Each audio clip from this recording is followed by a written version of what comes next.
à toutes et à tous, bienvenue sur Ink, votre nouvelle émission mensuelle consacrée aux arts graphiques. Pour cette première édition, nous allons parler tatouage à l'occasion de 2 événements organisés à Rouen. Le Rouen Tattoo Festival qui se tiendra du 18 au 20 avril prochain au Parc des Expos de Rouen et l'exposition Jamais trop rococo au Musée des Beaux-Arts. Pour commencer, place aux tatoueurs et aux tatoués avec un reportage dans le Tattoo Shop de Chalique à Rouen. On vous y emmène.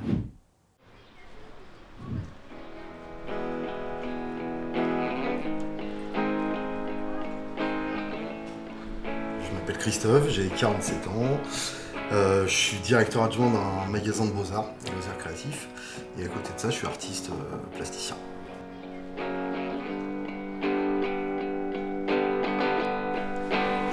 c'est le mec. Tu vas bien? Ça va et toi? Oui. Alors je connais Chalique depuis à peu près 30 ans maintenant. On a commencé à peindre ensemble, on a fait nos débuts dans le graffiti ensemble, et puis voilà, on s'est retrouvés à Rouen, bien content de se retrouver. Tu fais quoi du coup? Tu poses le stencil, genre tu fais les traits et tu fais le frame des flammes après ou... Oui, je vais faire ça. Je te rase, on pose le truc, et puis on voit la place qui reste, et je fais les petites flammes en freehand, tu valides, et puis c'est bon, on attaque. Allez, parfait. Oui, ça va être bien.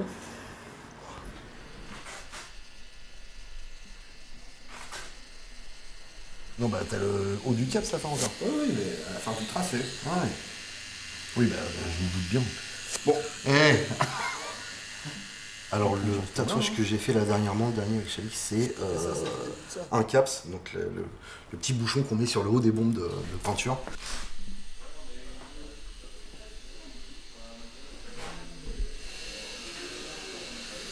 Alors, faut pas que j'en pisse une dent, hein, ça serait le truc. Tu as pas fait les dents cassées comme moi, hein? Trop bien. Voilà. C'est bien. Vu que je connais Chalique depuis très longtemps, de pouvoir réfléchir à ça comme on réfléchit à nos peintures ensemble, ou voilà, on continue à donner de la cohérence ensemble. C'est aussi son rôle de tatoueur, quoi. Plus que le pote, là, c'est vraiment son rôle de m'amener sur des chemins qui pourraient dire, bah écoute, voilà, on a fait déjà ça, on va aller plus loin, on pourrait pousser en faisant ça ou ça. Il est très épais, mais si je l'ai Ah poussé oui. trop, ça va toucher l'autre Ouais, trait. je vois ce Tu que sais, tu veux de lui-même, ça va s'épaissir Ouais. de toute façon un petit peu. Si je te fais un trait trop épais, Oui, et puis tu reviens après de toute façon avec on l'ombrage, donc pourra jamais le rétrécir. Alors que si le trait est trop fin, au moment des retouches, Alors ça. on peut l'épaissir. Alors ça, Vois-tu? c'est... Oui, ça c'est une petite astuce. Alors le premier tatou que Chalique m'a fait, c'était le cover. Et l'idée en fait du cover, ça a été bah tous les deux on vient du graffiti, du dessin. C'est tu viens me faire un coup de rouleau par-dessus, comme on peut recouvrir les murs nous d'habitude avant de repeindre. Et pareil, je te fais des ombrages tout doux. Ça c'est cool. Ou je préfère qu'il n'y en ait pas assez plutôt que ça soit trop foncé et qu'on puisse plus rien y faire.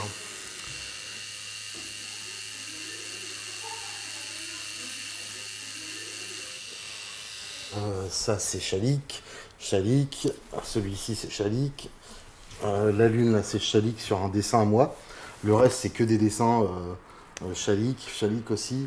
Et puis bah là encore une fois Chalique qui continue le bras et qui va combler petit à petit quoi.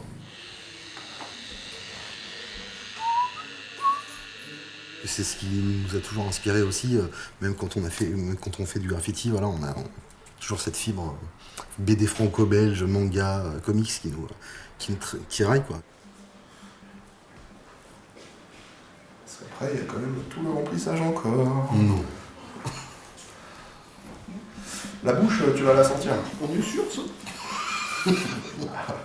Alors, ensuite, je te mets un cellophane et c'est la pause.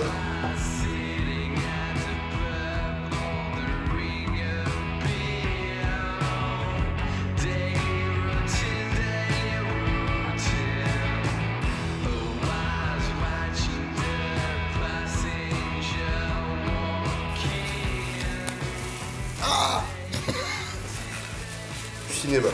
Non. Alors, là on rentre dans le dur. Là. Allez. Pendant la séance, c'est pas forcément une aiguille qui va faire plus mal que l'autre, ou le remplissage ou la ligne, c'est l'endroit où ça va passer.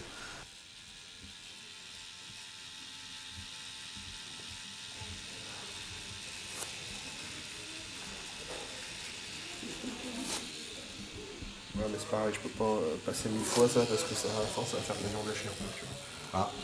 Là, je suis pas trop mal, là non plus, là non plus, là non plus. Un petit peu plus quand même. Là, ça chatouille un peu. Et là, par contre, ouais, ça chatouille beaucoup plus. J'ai eu un bleu qui s'est créé justement parce que la peau, elle était peut-être un petit peu martyrisée à cet endroit-là. Et pourtant, le passage a été beaucoup plus bref que sur le reste du tatouage.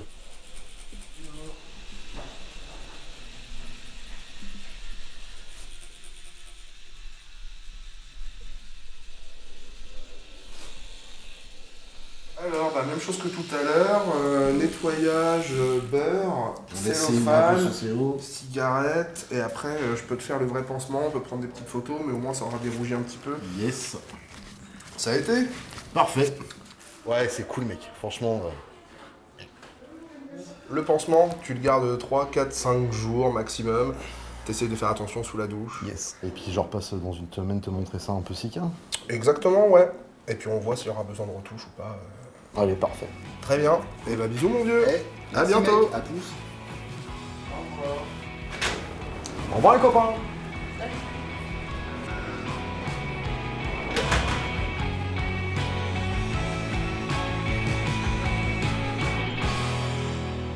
Et nous retrouvons sur le plateau Chalik. Bonjour à vous, vous êtes Salut. donc tatoueur professionnel à Rouen. Johan Grolambert, vous êtes le commissaire de l'exposition Jamais trop rococo au Musée des Beaux-Arts qui se tient en ce moment même et jusqu'au 18 mai. Et vous avez consacré dans ce cadre-là un espace dédié au tatouage. Vous viendrez donc nous expliquer tout ça. Et Baptiste Magontier, vous êtes tatoué de nombreuses reprises et vous viendrez donc témoigner à ce sujet-là. Alors Chalik, on comprend dans le reportage que nous venons de voir que tatoueur et tatoué tracent un parcours un peu particulier ensemble. Il s'agit à partir d'une idée, j'imagine, que vos clients ont, de déterminer quel dessin, sur quelle partie du corps est-ce que ce dessin va être imprimé. On ne choisit pas ça à la légère, je suppose. Est-ce que vous pouvez nous expliquer comment est-ce que tatoueur et tatoué cheminent finalement vers ce qui va être fait ? Bien, nous, on est là pour accompagner le client qui va venir avec soit une idée précise, soit des bribes de sentiments, d'idées, mais qui ne sont pas aboutis encore. Et nous, on est là pour les aider à les accompagner, à synthétiser leur idée si possible, et surtout l'aspect technique, c'est-à-dire la viabilité sur la peau de ce qui est faisable ou pas en termes de taille, leur dire ça, oui, alors que ça, on va peut-être éviter. Et le but, c'est d'essayer de vraiment de synthétiser au mieux leur idée, essayer de sortir ce qu'ils ont dans la tête, ce qui est des fois difficile un peu à formuler.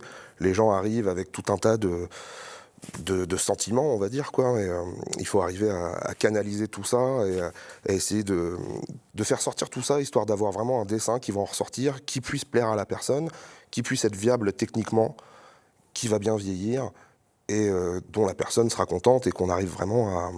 Oui, c'est ça, à faire la synthèse vraiment de leurs envies. De tout ce qu'elle voulait au départ. Et des fois, ça peut être un peu flou, donc il faut vraiment les accompagner. Il y a des gens qui viennent avec des idées très arrêtées, et il y en a d'autres qui se laissent plutôt porter, où on peut être, nous, force de proposition aussi avec eux. Ça va dépendre. D'accord. Baptiste Magontier, pour quelle raison est-ce que vous êtes un habitué des salons de tatouage, parce que je crois que vous êtes tatoué plus de 20 fois. Pour quelle raison est-ce que la première fois, vous avez poussé la porte d'un salon de tatouage ? Ouais, je pense que j'ai toujours voulu être tatoué, même tout petit. Je me rappelle que j'imaginais avoir Excalibur dans le dos, ou un truc dans ce genre-là. Après le premier, j'avais, je pense, 19 ans. J'étais aux États-Unis, à New York. Je me suis dit, c'est l'occasion de faire le premier. Ça me rappellera toujours ce premier voyage à New York, etc. Et donc, je suis rentré dans un salon et j'ai fait faire une pin-up dont j'avais eu l'idée dans un bouquin de John Irving. Voilà. C'est-à-dire qu'un tatouage, ça peut aussi marquer une expérience, un moment de sa vie, c'est ça ? Ouais. Moi, je les vis un peu, en tout cas certains, comme des cicatrices qui rappellent un moment précis de ma vie. Ouais. Chalik, on a vu apparaître dans l'espace public finalement beaucoup de salons de tatouage. On a le sentiment que ça se popularise. Est-ce que, au travers de peut-être l'évolution de votre clientèle, vous avez le sentiment que ce tatouage aujourd'hui, c'est devenu quelque chose de beaucoup plus commun ? Oui, il n'y a pas si longtemps, le tatouage était marginal, on va dire. Et j'ai l'impression que là, il y a une espèce d'inversion dans la discipline où ça serait plutôt de ne pas avoir de tatouage maintenant, qui est marginal. C'est rentré dans des codes. Il y a une vingtaine, trentaine d'années, c'était encore un truc qu'on réservait aux prisonniers, aux marins, ce genre de choses. Maintenant, n'importe qui a un tatouage. C'est devenu codifié. C'est comme une espèce d'apparat de bijoux, en tout cas pour certains, une façon de se marquer. Mais oui, c'est devenu la norme, quoi. Et est-ce que vous accueillez dans votre salon des gens de tous les horizons, de Oui. tous les âges? C'est ça qui est intéressant, c'est que vraiment, tout âge, toute profession, tout type d'idées, des jeunes, des vieux, et qui ont tous un peu l'envie de se marquer pour différentes raisons, effectivement, mais du petit tatouage, du gros tatouage, du tatouage symbolique, du tatouage rigolo, il y a de tout. Alors cette évolution de la clientèle, la tatoueuse rouennaise Punky Van Bacalhau l'a observée aussi de son salon. Invitée par le musée des Beaux-Arts à l'occasion de Jamais trop rococo, elle nous a accueillis dans son salon. La voici dans ce second reportage. Je m'appelle Marion Savouret, mon nom de tatoueuse c'est Punky Van Bacalhau, je tatoue depuis 22 ans et j'ai ouvert ma boutique Icon Body Art à Rouen depuis mai 2014.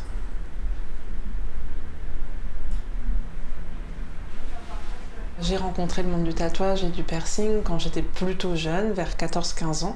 J'ai commencé à fréquenter énormément les boutiques de tatou piercing et pendant mes études, à force de me faire tatouer, j'ai rencontré un tatoueur qui est devenu par la suite mon compagnon, qui est tombé sur mes dessins et qui m'a dit « Écoute, termine tes études et à la fin de tes études, on ouvre une boutique et je t'apprends le métier. »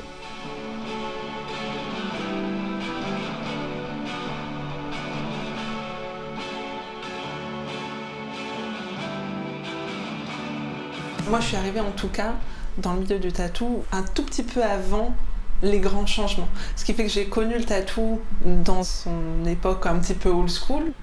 Et j'ai vu toute l'ouverture, tout le changement, à la fois en termes techniques et en termes de clientèle aussi. Ça a été très étonnant, très frappant. Dans un certain sens, c'était plutôt chouette parce qu'on avait d'autres échanges. Mais il y avait un côté un peu, quelque part, presque intrusif dans cette démocratisation, dans le sens où moi j'aimais bien le côté, pas club fermé, mais club privé. En tout cas, j'aimais bien le côté un peu marginal, j'aimais bien qu'on soit un petit peu en dehors des clous. Je trouvais ça bizarrement rassurant.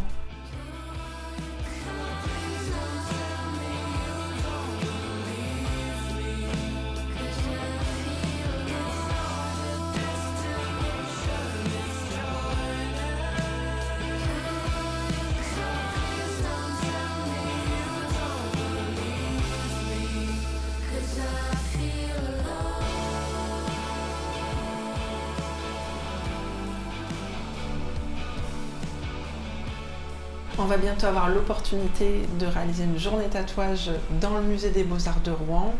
C'est un véritable honneur parce que c'est quand même un lieu académique, classique, habitué à des choses qui n'ont rien à voir avec le tatou et avec des arts qui sont vraiment reconnus à part entière, puisque aujourd'hui le tatou ne bénéficie pas de cette reconnaissance-là.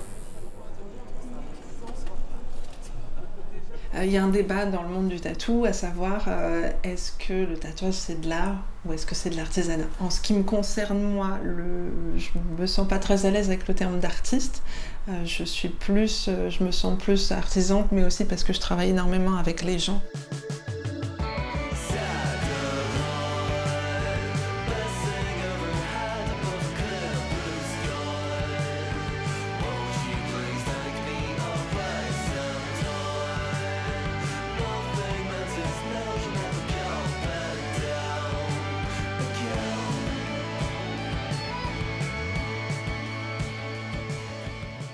Être une femme dans le milieu du tatou, c'est quelque chose qui aujourd'hui est beaucoup moins problématique entre guillemets que c'était il y a 20 ans quand j'ai commencé.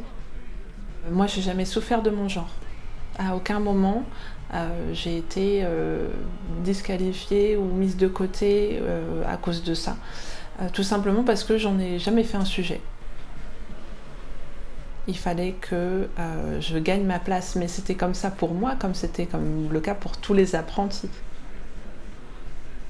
Honnêtement, je reste persuadée que dans le milieu du tatou, ton travail prévaut sur ton genre. Si ton travail est qualitatif, ton genre n'est pas un sujet.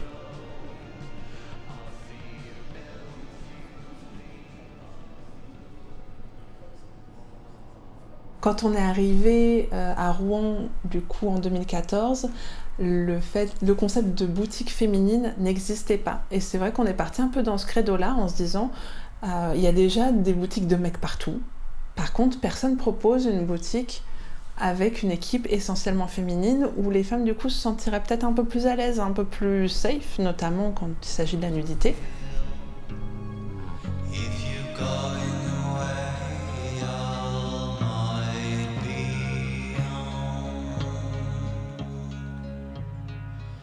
C'est vrai que les gens nous font un cadeau énorme, ils nous font confiance, de un, ils nous donnent leur peau et ils nous payent pour ça. Ça, c'est un cadeau qui est inestimable, c'est quelque chose qu'il ne faut surtout pas oublier quand on travaille avec les gens. C'est-à-dire que je suis tatoueuse, mais je suis tatoueuse uniquement parce que quelqu'un me donne sa peau. Sinon, je suis rien et personne, je gribouille dans mon coin. Donc c'est une très grande responsabilité et c'est aussi un honneur que de marquer quelqu'un à vie et de l'accompagner durant toute son existence.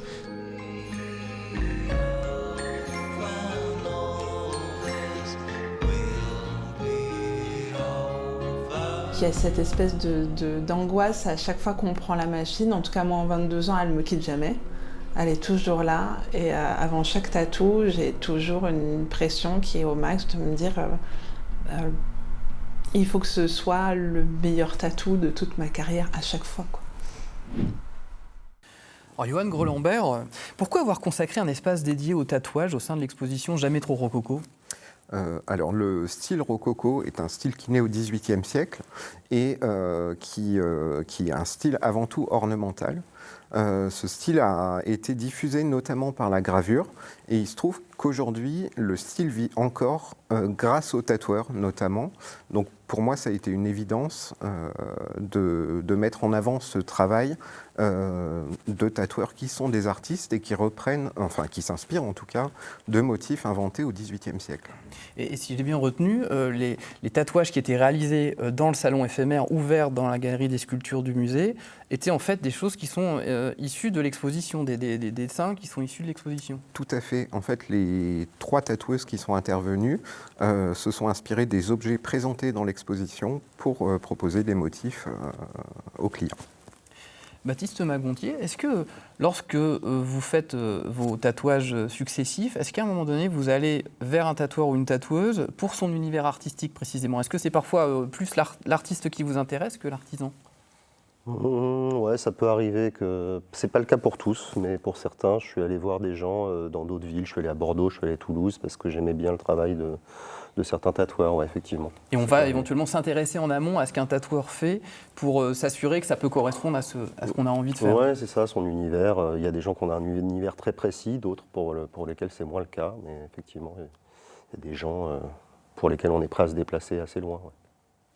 Alors Chalik, vos inspirations, vous, sont très diverses. Je crois que vous venez aussi notamment du milieu du graphe et de la bande dessinée. C'est pas forcément évident de comprendre comment est-ce qu'on passe, par exemple, du graphe ou de la bande dessinée au tatouage lorsqu'il s'agit concrètement de se mettre à l'œuvre, de choisir un dessin et de l'imprimer sur une peau. Comment est-ce que vous faites ce travail-là ? Est-ce qu'il suffit de simplement extraire un élément pour ensuite le travailler sur une peau, ou est-ce qu'on modifie un dessin à ce moment-là ? Alors effectivement, comme je disais tout à l'heure, il va y avoir un côté technique qu'on n'a pas sur un dessin en papier, par exemple. Tout ne va pas être possible en tatouage. Il faut que le tatouage vieillisse bien. Il faut que dans 10 ans, 15 ans, 20 ans, la personne en soit toujours contente. Donc il y a des choses où on va être limité. Il faut arriver juste à trouver le juste milieu entre ça. Et après, moi qui ai toujours dessiné dans ma vie et je me suis mis au tatouage un peu plus tard, j'avais déjà un style forcément de dessin. Il a fallu que je l'adapte à un nouveau médium. C'est quelque chose qui m'a pris du temps, mais c'est pas impossible. Et après, il faut réfléchir à ce qu'on aime. Effectivement, on parlait d'univers. Moi, je sais que j'aime beaucoup le figuratif, par exemple. Et effectivement, mon amour de la BD ou du graffiti m'a forcément conduit dans un style particulier. Après, le tatouage, on peut faire énormément de choses. Moi, j'essaie d'être polyvalent. Ce qui m'intéresse, c'est de répondre à la demande du client aussi et de lui faire plaisir. Et ça peut être super challengeant, quoi, justement d'aller vers des choses dont on n'aurait pas l'habitude. Si on s'en sent capable, bien sûr. Il ne faut pas prendre de risques dès qu'on touche à la peau de quelqu'un, quoi. Oui, parce qu'il faut rappeler qu'un tatouage, en fait, c'est permanent. Ensuite, on n'enlève pas un tatouage. Et donc là, il faut évidemment être très précis. C'est que je préfère refuser quelque chose dont je ne me sentirais pas capable, quitte à envoyer un client vers un confrère, etc., plutôt que de me lancer dans quelque chose qui ne va pas être bien, en fait, quoi. Johan Grollambert, dans le reportage qu'on vient de voir, Punky von Bacalhau fait écho à une question de savoir si le tatouage est considéré ou pas comme un art à part entière. Le fait est que l'exposition dont vous êtes le commissaire y a consacré un espace et que ça constitue une certaine forme de reconnaissance. Est-ce que vous-même ou au sein de votre univers professionnel, aujourd'hui, le tatouage occupe une place nouvelle? Est-ce qu'il est de fait considéré comme un art à part entière? Alors pour les musées en tout cas, on voit depuis quelques années que le tatouage commence à franchir les portes des établissements. Je pense par exemple au musée de Saint-Lô qui a invité aussi des tatoueurs à pratiquer au sein de son établissement. Je dirais même qu'on pourrait presque le rapprocher des musées industriels, en tout cas pour Rouen, puisque c'est un dialogue entre l'homme et la machine, ou la femme et la machine, et voilà, l'imagination qui prend forme sur un support grâce à des machines. Ça veut dire que là, il y a un dialogue, un échange entre l'homme et la machine, enfin un échange, voilà, une nécessité de maîtriser de nouveaux outils. Est-ce que pour vous, Chalik, par exemple, ça a été un enjeu? Vous le disiez un peu tout à l'heure, quand on passe du dessin sur papier, par exemple, au tatouage, il y a toute une étape de maîtrise d'un nouveau matériel, de nouvelles encres, par exemple. Ah oui, et puis le fait que pour s'entraîner, à moins d'utiliser de la peau synthétique, ça se fait de plus en plus dans le milieu du tatouage, mais quand on commence, le seul moyen d'expérimenter et de progresser, c'est de pratiquer. Et donc, il faut être sûr de son coup, il faut tatouer des gens, il faut répéter. Et même encore après des années d'expérience, comme disait Punky dans le reportage, on a toujours de toute façon cette espèce de pression de ne pas faire n'importe quoi, de ne pas rater, sachant qu'on n'a pas de gomme.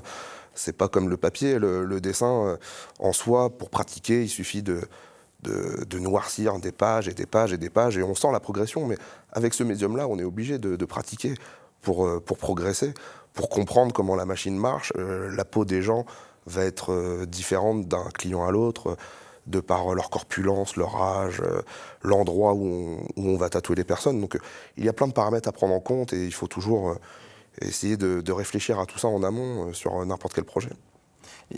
Johan Grollambert, quels sont les enjeux d'une forme d'institutionnalisation comme ça d'un art qui vient plutôt du milieu underground historiquement? Est-ce que lorsqu'on décide d'ouvrir un espace comme ça dans une expo, il y a nécessité de montrer certaines choses plutôt que d'autres?